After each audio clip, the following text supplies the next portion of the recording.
Hindi mo ako masagot dahil hindi mo alam.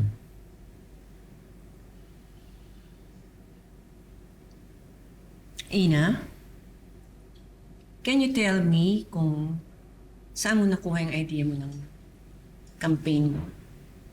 Kung ano yung naging inspirasyon mo doon?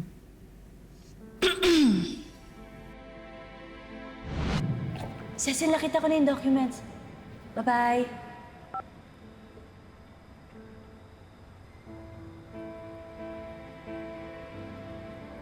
Sa tingin ko, destined talaga na mapunta po sa inyo yung kasirola. Nung bata pa po si Lola Pink at nagsisimula pa lang siyang magnegosyo, nawala lahat ng pinaghirapan niya sa isang iglap. Pero may isang customer niya na tumulong sa kanya at binigyan siya ng kapital para makabangon ulit. At hindi lang yon, binigyan din siya ng kasirola. At yon ang naging simbolo ng bagong simula at second chance na magsimula siya ulit. Yun po yung naisip kong inspirasyon sa campaign na ginawa ko. Pero dahil nawala yon, hindi ko na gawang i-present. Lola, so what if ginamit ni Ina yung kwento mo?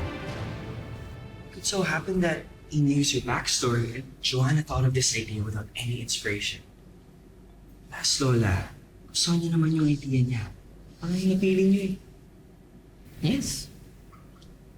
That was before I learned na ninakaw niya yung idea niya kay Ina.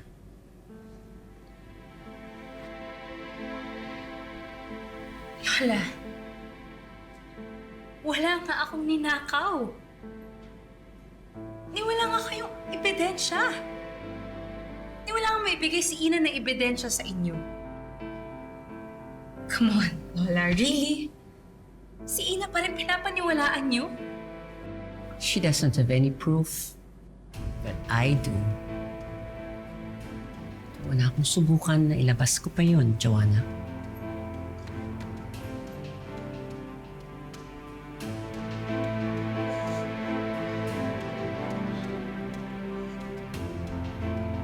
Aamin ka ba? O gusto mong mapahiya dito?